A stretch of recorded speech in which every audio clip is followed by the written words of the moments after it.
AIIMS Gorakhpur के इस प्रथम दीक्षांत समारोह में उपस्थित उत्तर प्रदेश की राज्यपाल श्रीमती आनंदीबेन पटेल जी, मुख्यमंत्री योगी आदित्यनाथ जी, केंद्रीय स्वास्थ्य और परिवार कल्याण राज्य मंत्री श्रीमती अनुप्रिया पटेल जी, संसद सदस्य Shri Ravi Kishan ji, president AIIMS Gorakhpur Shri Deshdeepak Verma ji, executive director major general doctor Vibha Dutta ji, संकाय सदस्यगण, प्राध्यापकगण, सभी डॉक्टर्स और नर्सेस, गणमान्य अतिथियों, प्यारे विद्यार्थियों, देवियों और स्वजनों, नमस्कार। एम्स गोरखपुर के पहले दीक्षांत समारोह के विशेष अवसर पर आप सबके बीच आकर मुझे अत्यंत प्रसन्नता हो रही है। आज उपाधि प्राप्त करने वाली विद्यार्थियों को मैं बधाई देती हूँ। स्वर्ण पदक विजेताओं को मैं विशेष बधाई देती हूँ। आज का ये कार्यक्रम केवल एक आयोजन नहीं, शिक्षा, सेवा और समर्पण के मूल्यों के प्रति निष्ठा व्यक्त करने का महत्वपूर्ण अवसर है। मैं एम्स गोरखपुर के सभी डॉक्टर्स, नर्सेस, संकाय सदस्यों, विद्यार्थियों, अभिभावकों और कर्मचारियों को इस दीक्षांत समारोह में आयोजन के लिए बहुत बहुत बधाई देती हूँ। एम्स का नाम सुनते ही मन में विश्व स्तरीय इलाज, उत्कृष्ट चिकित्सा सुविधा, आधुनिक टेक्निक और समर्पित डॉक्टरों की एक छवि आंखों के सामने उभरती है। एम्स संस्थान भारत की चिकित्सा क्षमता के प्रतीक है। यहाँ हर मरीज को उम्मीद की नई किरण दिखाई देती है। एम्स ने भारत में चिकित्सा शिक्षा, अनुसंधान और उपचार के क्षेत्रों में उच्चतम मानक स्थापित किए हैं। चाहे यह सर्जरी की नई टेक्निक हो, अर्ली डायग्नोस्टिक्स के उपकरण हो या फिर आयुष और एलोपैथी के समन्वय से बीमारियों का इलाज, एम्स ने नवाचार को अपने कार्यशैली का हिस्सा बनाया है। हम विश्वास के साथ कह सकते हैं कि देश का पहला एम्स स्थापित करने का जो उद्देश्य था, उसे पूरा करने में सभी एम्स संस्थान सफल रहे हैं। एम्स संस्थान आज गुणवत्ता, सेवा और नवाचार के केंद्र बन गए हैं।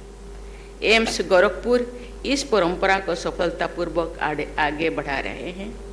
इस संस्थान ने बहुत कम समय में शिक्षा, अनुसंधान और चिकित्सा सेवाओं के क्षेत्र में उल्लेखनीय प्रगति की है।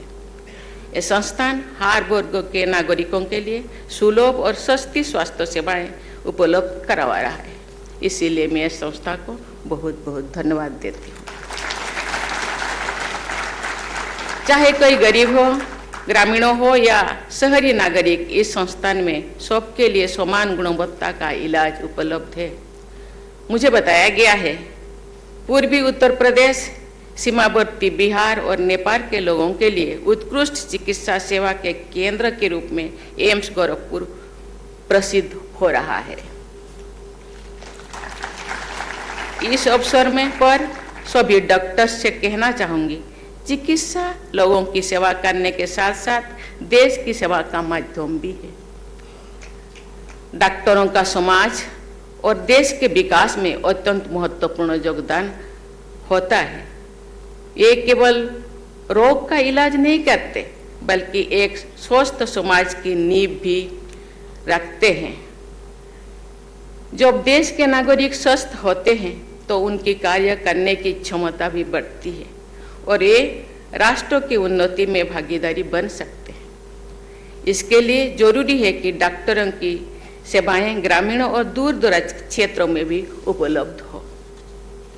देवियों और स्वजनों, गोरखपुर और देश के अन्य स्थानों पर एम्स की स्थापना इस उद्देश्य के साथ की गई है कि देश के हर कोने में उत्कृष्ट चिकित्सा, शिक्षा और स्वास्थ्य सेवाएं सुलभ हो।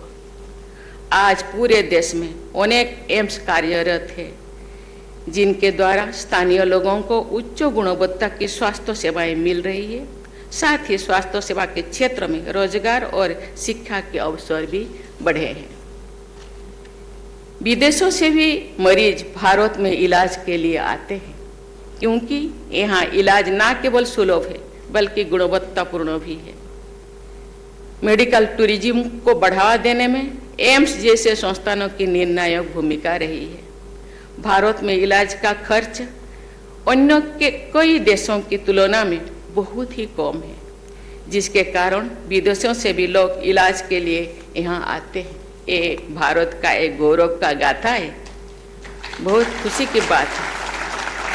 एम्स की पारदर्शिता, नैतिकता और अनुसंधान आधारित इलाज प्रणाली ने इसे वैश्विक मंच पर एक प्रतिष्ठित संस्थान बना रहे हैं।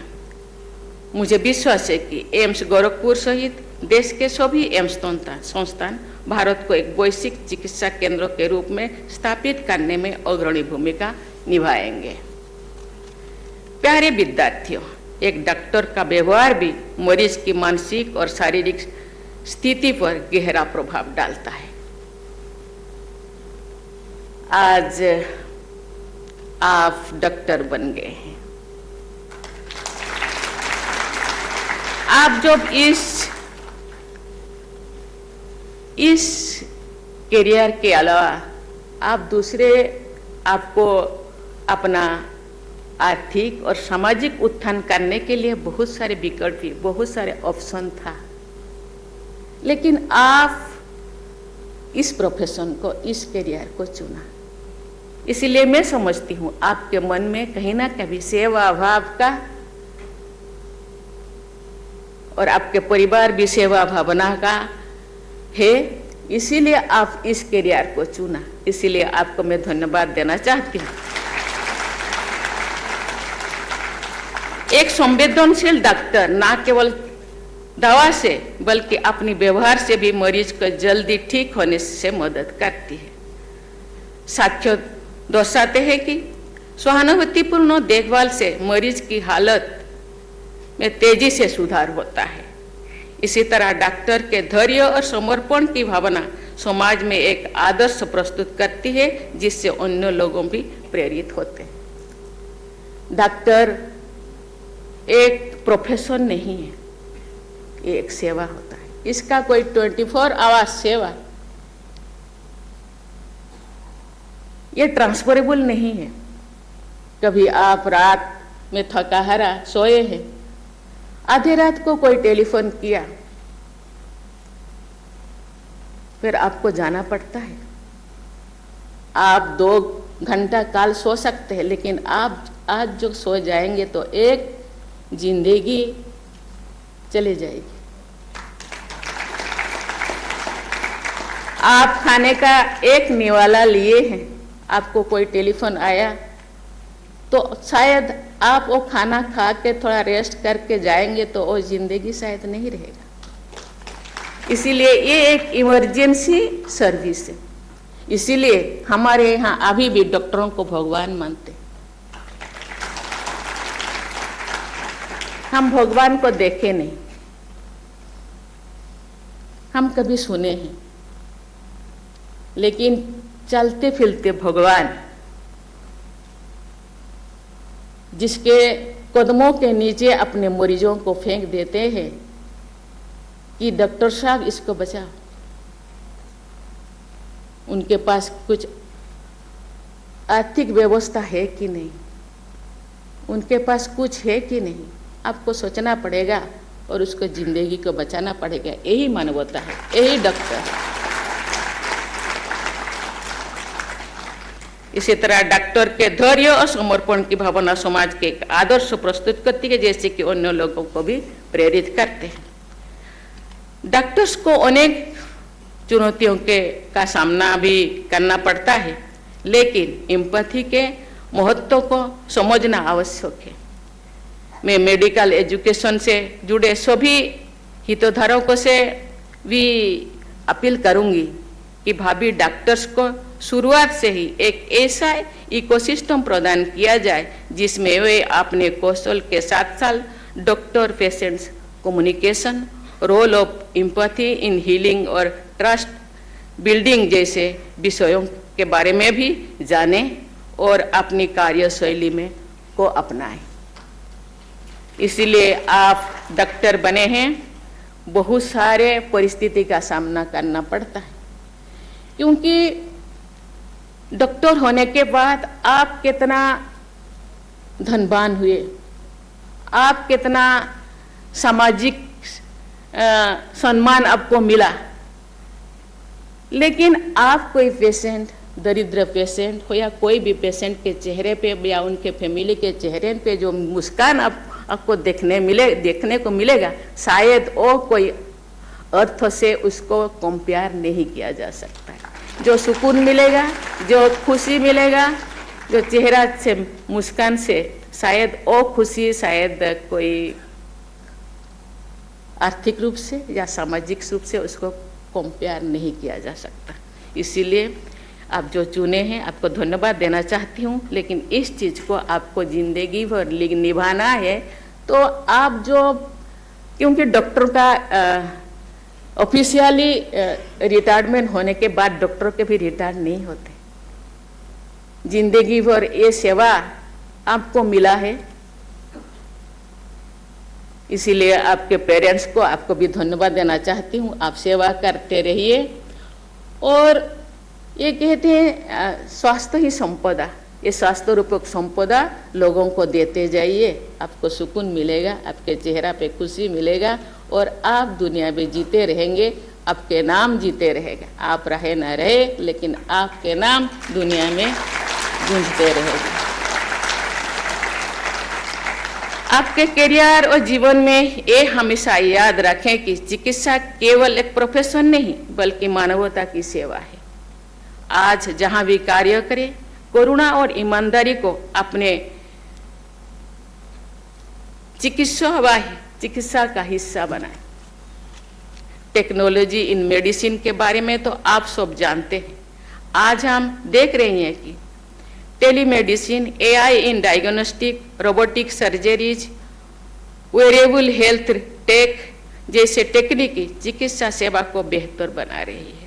मुझे बताया गया है कि एम्स के द्वारा रोबोट असिस्टेड सर्जरीज और AI बेस्ड कैंसर डिटेक्शन का उपयोग किया जा रहा है, जो चिकित्सा नवाचार के लिए भारत की तत्परता को दर्शाता है। AI ड्रिवन हेल्थ केयर में एथिक्स, डेटा प्राइवेसी और ह्यूमन टच बनाए रखने पर भी विचार करना आवश्यक है। प्यारे विद्यार्थियों, आप आज जिस मुकाम पर पहुंचे हैं, ये आपकी मेहनत और दृढ़ संपर्क का परिणाम है, लेकिन आपकी सफलता में आपके माता पिता और आपके शिक्षकों की भूमिका में आप कभी कमी नहीं है, आप उसको भूलना नहीं है, ऐसी मैं आशा करती हूँ। साथ ही मैं आप सभी से अपेक्षा करती हूँ कि आप अपने ज्ञान का उपयोग केवल अपने करियर में आगे बढ़ने के लिए ना करें, आप समाज के उन वर्गों के लिए भी कार्य करें जिन्हें चिकित्सा सेवाओं की सर्वाधिक आवश्यकता है।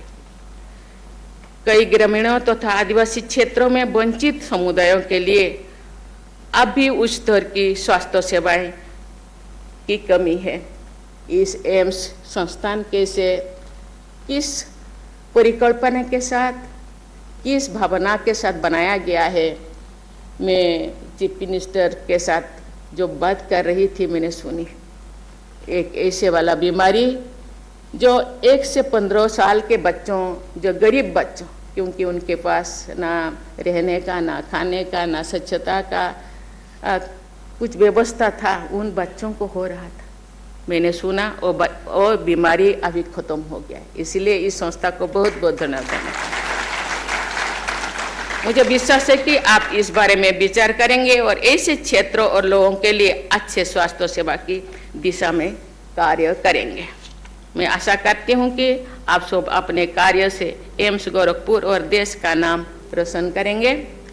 आप सभी के उज्जवल भविष्य के लिए मैं अनंत शुभकामनाएं देती हूँ। धन्यवाद। जय हिंद, जय भारत।